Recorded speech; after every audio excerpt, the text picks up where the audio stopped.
All right, man. Finally, it happened. Hallelujah. University of Miami finds an OC and kills two birds with one stone after losing B-Mac, the wide receiver coach. Yeah, and the co-offensive coordinator. Co-offensive coordinator.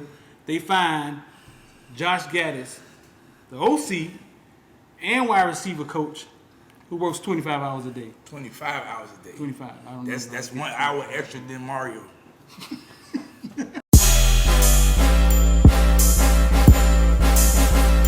Welcome to South Florida. Yeah. Welcome to South Florida. Welcome to South Florida.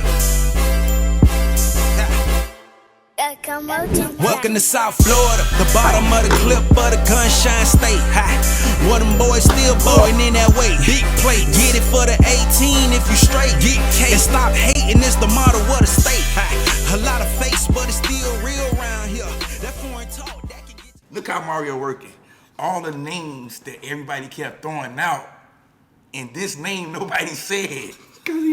Because he really vetting people. He really interviewing people, and he really trying to get his guy. And the two names we got as OC and DC, nobody said. Well, I did say Kevin Steele, but I just ain't think that he was coming. I just stopped saying names. Patience, though. You have to have patience, though. You have to have patience to get shit right. You know what I'm saying? Everything else is just emotions and all that. They was rushing to get da-da-da-da, and he took his time to ride who he wanted to hire. Right. Another guy he's a little familiar with, worked with before at Alabama in 2018. Josh Gattis. So listen, ESPN reporting that Josh Gattis will be the OC of the University of Miami. And what we know about Josh, I mean, Josh was he was co-OC at Alabama 2018. And he was Michigan OC last year, right? He was Michigan OC last year. Won the top assistant award. Assistant coach at Michigan. He did? And Michigan got their shit together last year, right? Yeah, they beat Ohio State finally. Right, and they couldn't run with Cook in Georgia, right? Yeah. But yeah, Josh Gattis, I mean, he averaged, 3,000?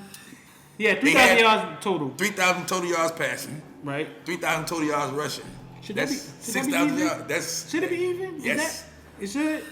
Why should it? What that tells you if it's even? It tells you throw the ball as much as you throw the ball as much as you run the ball, and you getting positive plays. Okay, so Michigan guys. So first thing we're gonna think is, he coming to run the ball, right? How you feel about it?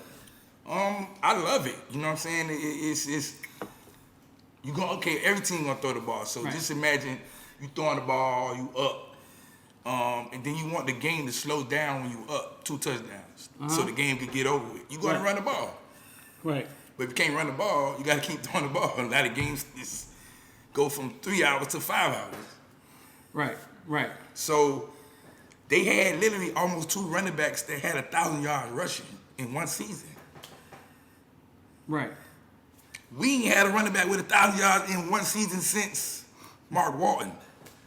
I don't know. I think numbers can be skewed when we start talking about rushing and running, and because I think people just assume that if we're getting running backs, we're getting O-line, you know what I'm saying? We just got a OC from Michigan that we're going to be run heavy, like we finna go to the wishbone or some shit. You know what I'm saying? That's how they be kind of looking at it. Yeah. And it's not true. When we were great, right? What was some of the seasons we were great with the Hurricanes?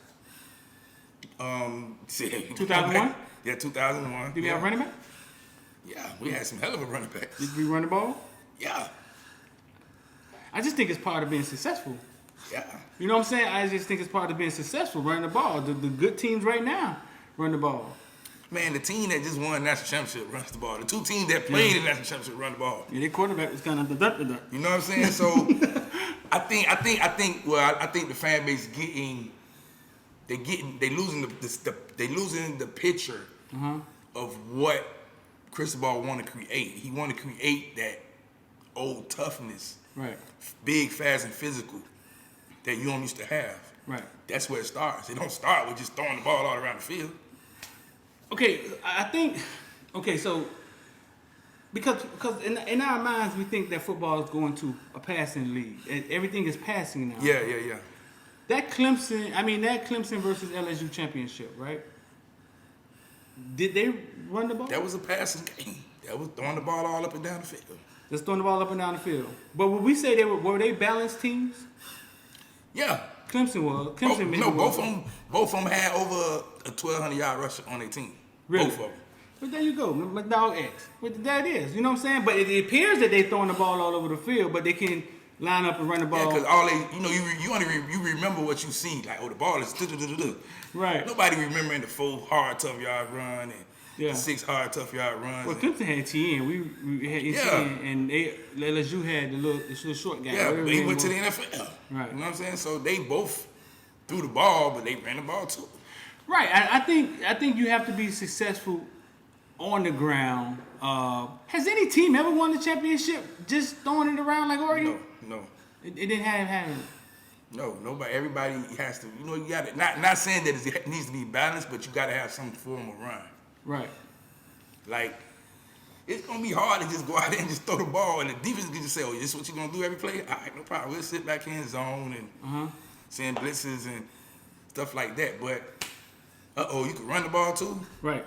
You know what I'm saying? Now they got to worry about 2 things. The quarterback can run too. Now I got to worry about 3 things. The quarterback can play action. Now I got to worry about 4 things.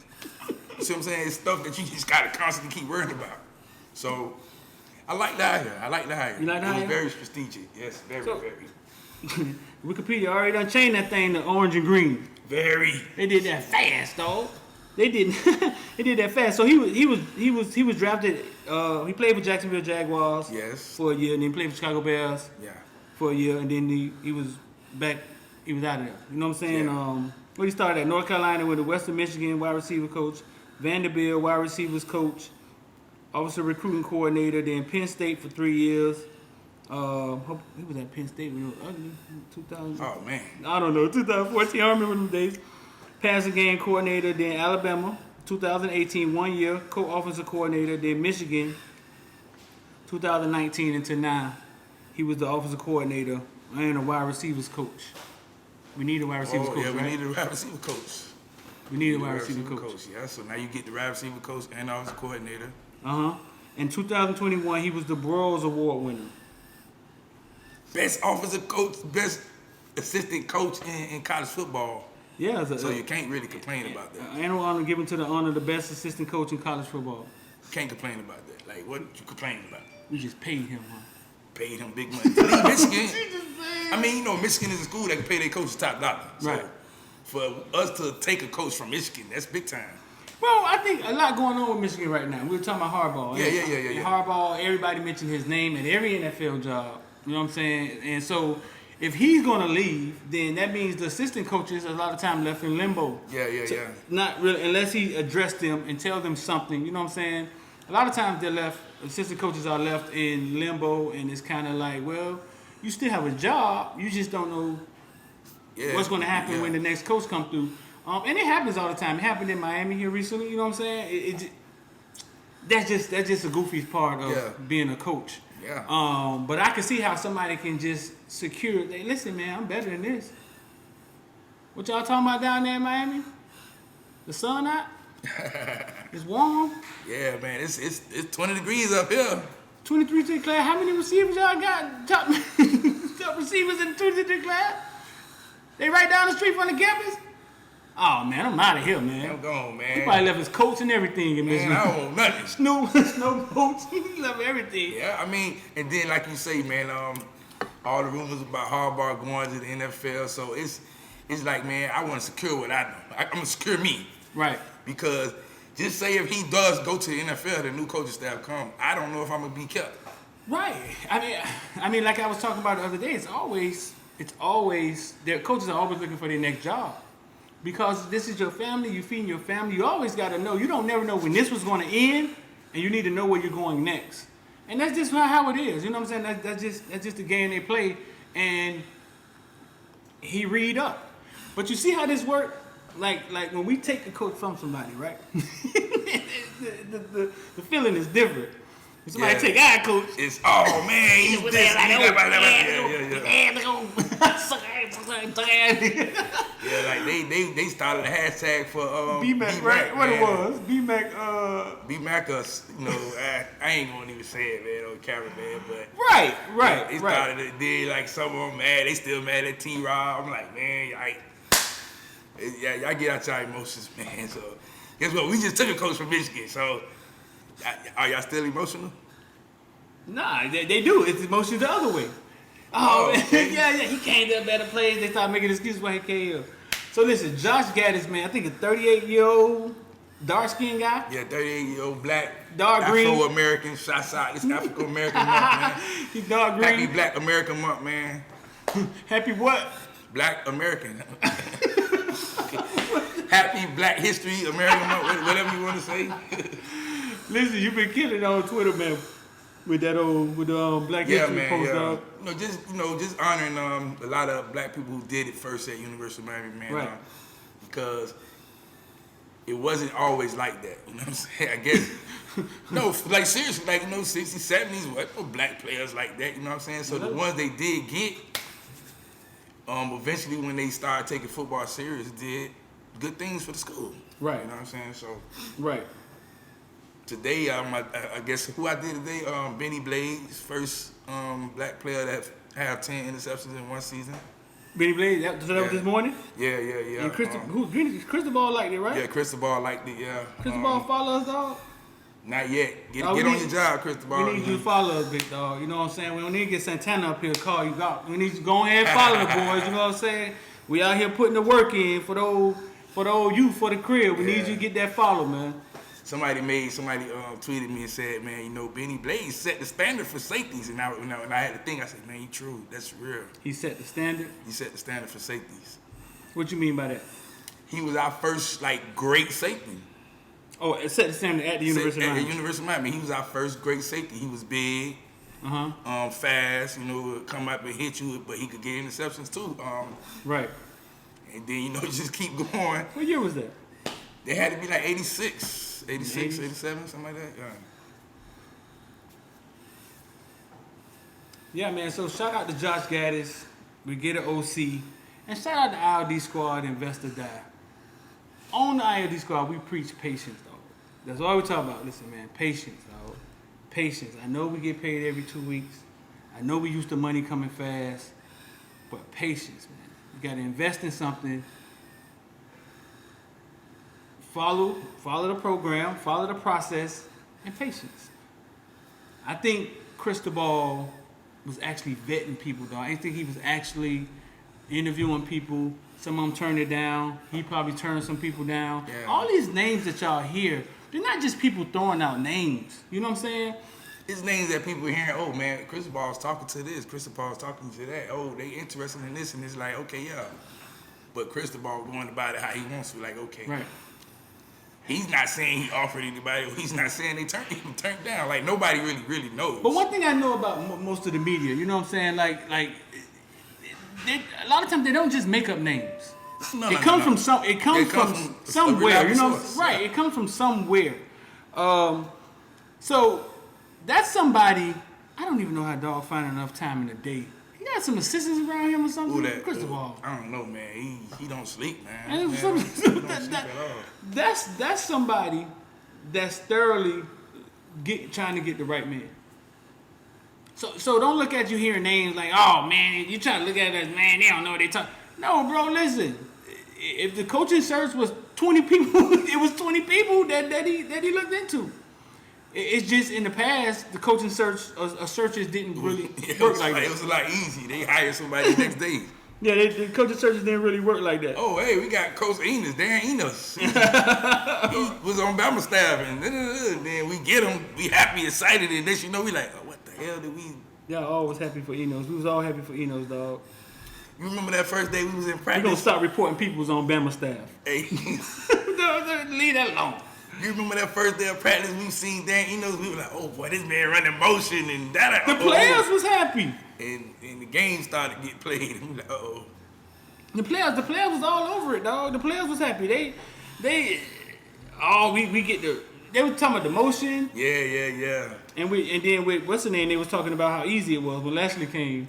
Yeah, when Lashley came, oh man, the offense is so much easier, simplified. Yeah, and the defense was over there like, yeah, man, the offense is so much easy. It's so easy. What is we doing, man? The defense was over there.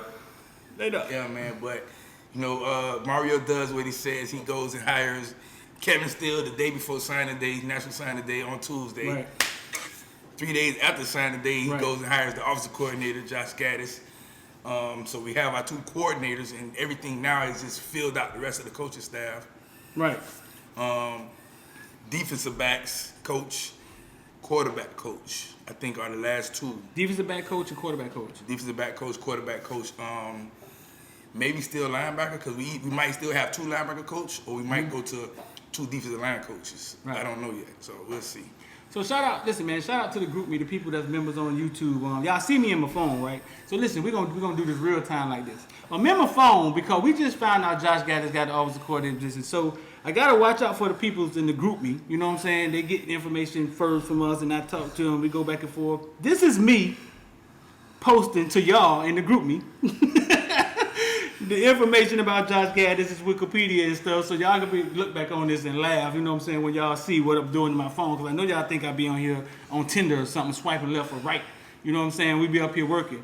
So right now, I just posted that Wikipedia stuff to y'all in the group me. Shout out to y'all support us, man, we always gonna give back. Good hire, dog. I love it. Good hire, man. He's a great recruiter already. Right. Somebody just pointed out when he was at Bama. Guess who was Bama receivers? Who? Jerry Jeudy. Was he? Derek Smith. Devontae Smith. Devontae Smith, Judy, Waddle. Dolphins guy Waddle. Waddle. Everybody. Shit. Calvin Ridley was he just No, not Calvin Ridley. The one that got drafted by the Raiders. Yeah. Fast guy. Right. Shit, man. Well, that's every year there, ain't it? It's everything walk through the door there and shit. But goddamn. And guess what they did at Bama when they was there? They throwing that ball. He was a wide receiver coach there? Yeah. Yeah, nobody called him a Joe Brady genius. So, all right, listen, man. Y'all want to become a member. You know what? We're going to do it like this. Edge. Best tasting energy drink in the world, right? Mine is gone right now. The link is in the description, though. Y'all, I've been trying to figure out how to buy Edge, how to get Edge. The link is in the description. You can go get your 12-pack. Go check it out. Make sure y'all like, share. Go follow Caneville 305 on Instagram, Twitter. Go follow Footballville Nation everywhere. MySpace, Tinder. Josh Gattis, OC, XD. We out here. It's gonna take 3 motherfucking days, and that's what? I say, big time players step up in big games. All the criticizing, all